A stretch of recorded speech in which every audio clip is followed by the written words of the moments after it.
Les amis, bienvenue, j'espère que vous allez tous très bien, très content de vous retrouver pour cette nouvelle vidéo. Et si on parlait un petit peu de Phil Foden, qui est en train de faire d'assez loin la meilleure saison de sa carrière, 14 buts et 7 passes D en 30 journées de Premier League, mais toutes compétitions confondues, c'est déjà 21 buts et 10 passes décisives. Sur les 21 buts, aucun penalty. C'est quasiment désormais le premier nom coché par Guardiola sur la feuille de match, titulaire sur 29 des 31 matchs de Premier League de City cette saison, dont les 19 derniers. Il reste sur 19 titularisations consécutives en PL, et la grande majorité du temps en jouant les 90 minutes en entier. C'est pareil avec l'Angleterre d'ailleurs. Sur les 5 dernières rencontres de l'Angleterre, 90 minutes jouées à chaque fois. À chaque fois qu'il a démarré une rencontre de Champions League cette saison, il a toujours été décisif, au moins un but ou une passe. Et bien sûr, hier soir, face à Aston Villa, le 4ème de Premier League, il a livré un récital absolu avec un triplé au bout pour permettre donc aux Sky Blues de rester accrochés dans la course au titre. Ils avaient besoin de cette victoire, alors qu'Arsenal l'avait emporté contre Luton un peu plus tôt. Il restait un petit point de la tête. En attendant, bien sûr, Liverpool qui joue ce soir contre Sheffield United.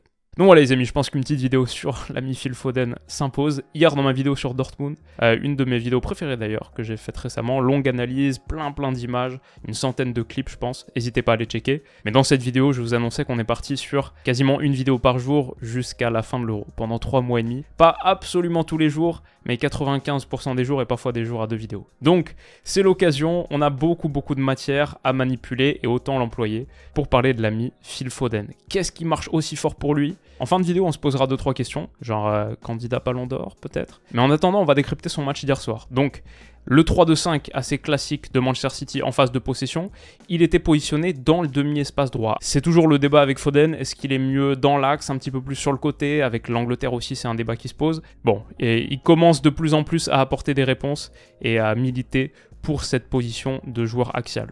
Toujours aussi excellent entre les lignes pour être trouvé, demande constamment le ballon. Il a aussi l'activité défensive pour être cet offensif de dernière ligne, à déclencher le pressing sur le gardien, il bouge très vite et très fort, mais aussi pour se replier, on le voit toujours très attentif, à revenir sur son joueur, à couper la ligne de passe, en l'occurrence vers Douglas Luiz, qui est un peu la plaque tournante d'Aston Villa sur ses phases de possession basse.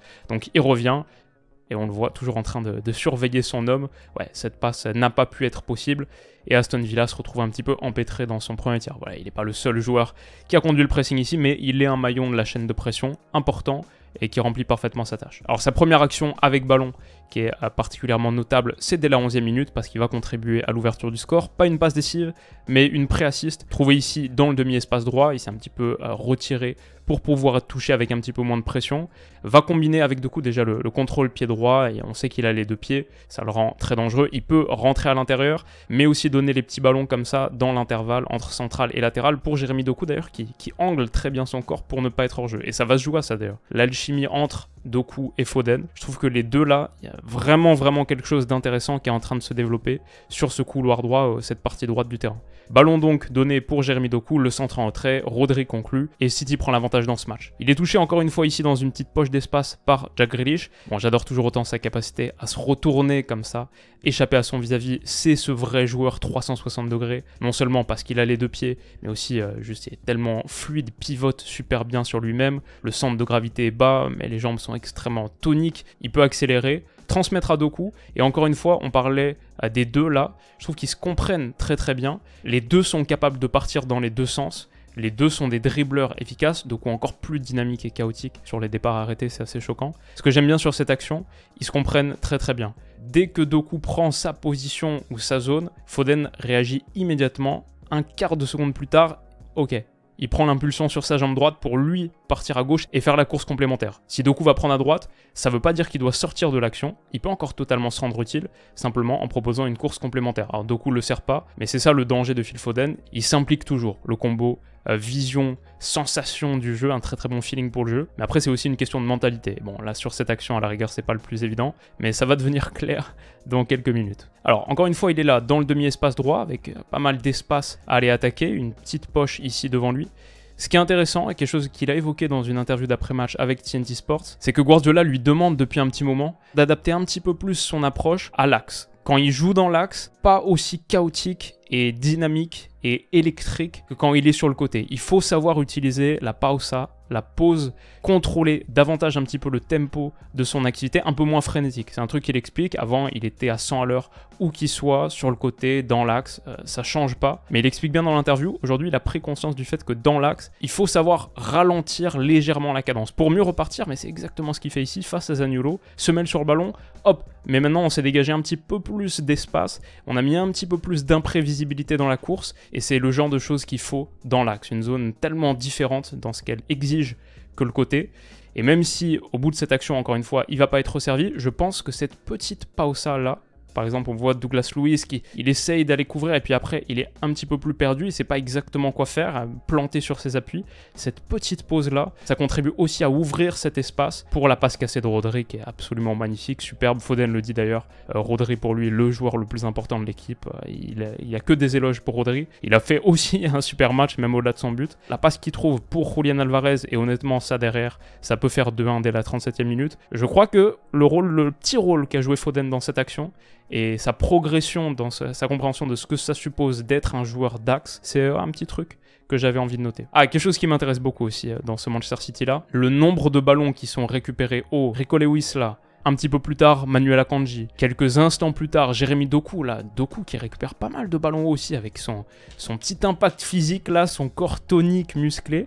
Et pas si inintéressant comme joueur de pression ou de contre-pression. Ici aussi, on voit la densité de joueurs pour tout de suite éteindre le porteur, faire les petites courses de 3, 4, 5 mètres plutôt que 50 mètres dans le dos. Principe classique cruyffien et guardiolien. Cette approche-là, aussi étouffante, le kiff que ça doit être quand t'es un joueur offensif de dernière ligne.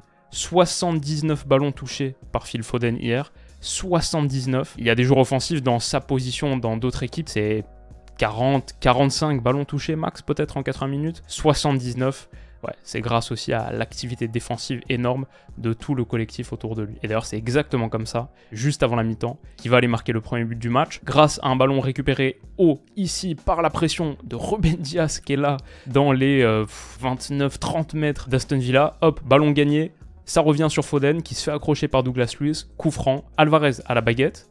Foden vient demander le coup franc. Il en a parlé aussi dans l'interview d'après-match. Est-ce que je peux le tirer? Alvarez en a eu un petit peu plus tôt dans le match, 10e ou 15e minute, qu'il a tiré au-dessus, à peu près dans la même zone. Du crédit à donner à Phil Foden d'aller demander, à Julian Alvarez et à Grealish de le laisser, alors qu'ils sont peut-être un petit peu devant sur la hiérarchie des tireurs. Je crois que Foden n'avait jamais marqué de but sur coup franc avant de sa carrière. Et bon, si on est totalement honnête, il n'est pas hyper bien tiré. Nicolo Zaniolo est un assassin total. Le mur se déforme et Robin Olsen peut insulter sa défense. Phil Foden a ouvert son compteur but avec un poil de réussite, mais aussi d'audace. On est en seconde période maintenant, on en parlait, la relation Doku-Foden toujours aussi bonne je trouve. Ça permet de trouver Foden sur son pied gauche face au jeu, toujours dans sa posture très très caractéristique, très spéciale. Un petit peu de pause, il va pas la mettre immédiatement là dans la profondeur. Légère pause, une fois que Douglas Luiz a été attiré, là, il transmet avec une petite passe masquée, cassée comme ça. Maintenant, Doku peut attaquer le but d'une position un petit peu plus avancée et c'est extrêmement dangereux. Comme sur cette action aussi, il est encore une fois trouvé dans le demi-espace, un petit peu dans l'interligne. Se retourne super bien, toujours autant ce joueur 360 degrés. Peut aller accélérer pied gauche. Encore une fois, petite passe masquée dans l'intervalle pour Bernardo Silva. Il aurait pu finir avec une passe décisive en plus de son triplé. C'est une vraie énorme occasion pour City. Encore une fois servi ici dans sa position préférentielle, demi-espace et interligne. Il est chargé vite quand même par Lucas Digne. Il faut soit résister au contact, soit avoir pris suffisamment tôt l'information pour trouver en une touche le troisième homme, Ruben Dias. Une petite partie de l'action, mais un truc qui le rend très difficile à presser. Il va poursuivre sa course, hop, dans le dos de Douglas Luiz. Pour moi, c'est un excellent joueur d'axe par sa capacité à occuper les petites poches comme ça avec beaucoup de malice. Après la suite de l'action, avec Rico Lewis aussi qui a fait un bon match. Bon, il va continuer, accélérer face au but, faire très très mal, hyper dangereux. Voilà, la vitesse de la réflexion, la supervision, prise d'infos et après l'accélération. Top joueur dans cette zone axiale. Alors tout ce travail va trouver récompense quelques instants plus tard. Encore une fois, il est servi par Rodri qui a fait un super déplacement. La passe en deux touches comme ça, double contact, pied droit, pied gauche, magnifique.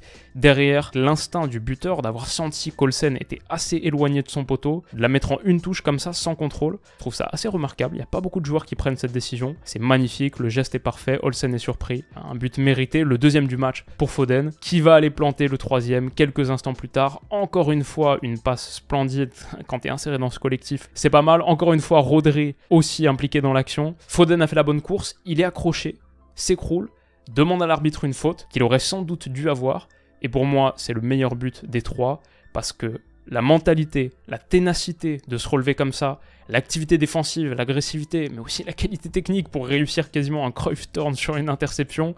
Et puis derrière, bien sûr, pour aller enchaîner de cette frappe somptueuse à 22 mètres, pleine lucarne, Olsen ne bouge pas. C'est un magnifique but. Il a une sacrée qualité de pied extérieur de surface en ce moment, ça marche très bien pour lui, à l'image de ce qu'il a fait contre United aussi, pied gauche. Il y a quelques jours à peine, un match où il a marqué un doublé, renversé United. Finalement, City l'emporte 3-1. Ouais, il est très très fort en ce moment. Magnifique but. Super match de Phil Foden. Et ouais, juste super saison, où il montre qu'il progresse dans absolument tous les registres, statistiques, de plus en plus impliqué devant le but. Il a rajouté des contributions sonnantes et trébuchantes. Il est en train de faire de loin le meilleur exercice chiffré de sa carrière. Et c'est notamment dû à de plus en plus de qualité de tueur. Et ce triplé contre Brentford l'autre jour, ce but-là, m'avait déjà choqué. J'aurais pas pensé il y a quelques années voir Phil Foden dans ce registre. Ouais, honnêtement, quelle est vraiment la limite de ce gars-là? Sur les stats avancées, il n'y a pas grand-chose à dire. C'est assez choquant aussi. Et collectivement, City a encore tout à jouer. Alors bien sûr, dès mardi, j'ai hâte. Dès mardi, déplacement au Santiago Bernabéu, quart de finale de Champions League, City est aussi encore engagé en FA Cup. Ils peuvent refaire le triplé cette année. Ils peuvent aussi finir sur une saison blanche sans que ce soit absolument choquant, ne serait-ce que gagner la PL. Ça va être difficile. Tout est encore possible cette saison. Et il y a l'Euro au bout. Harry Kane, qui est aussi monstrueux cette saison. Rice, Bellingham, maintenant Foden. Bon, il y a quelques autres gars aussi. Dans quel monde est-ce que Phil Foden peut même prétendre au Ballon d'Or cette saison? L'Euro va avoir un rôle immense, majeur bien sûr.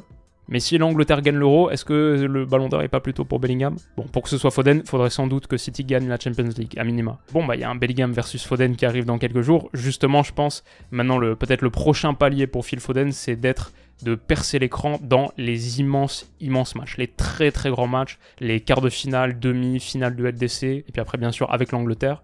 Il faut peut-être montrer un petit peu plus contre la France, quart de finale de Coupe du Monde 2022, 85 minutes. J'ai pas de grands souvenirs de Phil Foden. La direction pour lui maintenant, c'est de jouer un grand rôle dans les très très grands matchs. Le fait d'évoluer à Manchester City, parfois ça peut être un désavantage. C'est une équipe qui a tendance un peu à splitter le vote du Ballon d'Or et 4-5 gars qui peuvent y prétendre régulièrement. Il faut vraiment se distinguer à l'intérieur d'une machine qui fonctionne super bien. Aujourd'hui, je dirais le joueur le plus important, c'est Rodri. Mais il a peut-être plus de chance, Phil, en tant que joueur offensif, qui est toujours une caractéristique importante de cette distinction. Il fera sans doute son meilleur classement cette saison, il y a des chances en tout cas.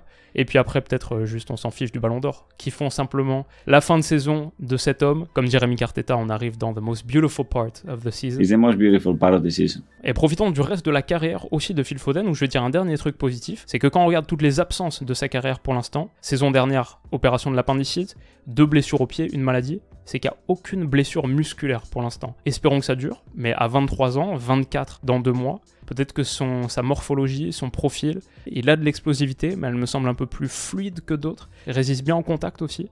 Ouais, toujours pas de grosses blessures, donc on va croiser les doigts en espérant pas lui porter l'œil. Mais ça, c'est quelque chose qui me fait vraiment plaisir. Profitons-en, ça aussi. Belle saison de Phil Foden, ça méritait une petite vidéo. Espérons que ça continue, mais pas jusqu'à mi-juillet, ça peut s'arrêter un petit peu avant. On est preneur. Les amis, si cette courte analyse vous a plu, n'hésitez pas à mettre un petit pouce bleu, à vous abonner à la chaîne pour la centaine de vidéos qui arrivent sur la centaine de jours qui vient. Et rendez-vous demain pour la draft des quarts de finale de Champions League avec Stan. Je ne l'ai pas encore préparé, donc je m'y mets tout de suite. Prenez soin de vous les amis, et à bientôt. Bisous.